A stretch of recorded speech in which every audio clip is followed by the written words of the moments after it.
Welcome to Penrose Learning, where we make understanding easy. In this video, I will explain how to use Wi-Fi as a repeater. This essential guide helps you boost your internet signal effortlessly, extending coverage to every corner of your home or office.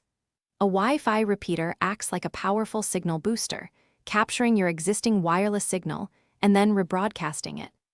This simple device effectively eliminates frustrating dead zones, ensuring a strong, stable connection wherever you need it most, without complex setup or additional wiring.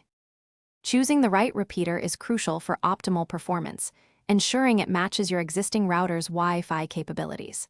Plug-in models offer convenient, compact solutions, while dedicated devices often provide advanced features. For the best results, position your repeater strategically, ideally halfway between your main router and the area experiencing weak signal. This placement ensures the repeater receives a strong enough signal to effectively rebroadcast it, covering an area up to 100 feet or more. To begin, simply power on your new Wi-Fi repeater and allow a few moments for it to fully boot up, watching for its status lights to indicate readiness. You have two primary methods for connecting it to your existing network, either via the convenient WPS button or through a web browser interface. The WPS method is incredibly straightforward. Just press the WPS button on your router, then within 2 minutes, press the WPS button on your repeater to establish a secure link.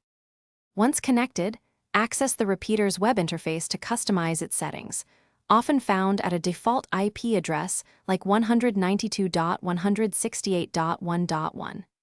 It is highly recommended to create a new, distinct network name for your extended Wi-Fi, making it easy to identify.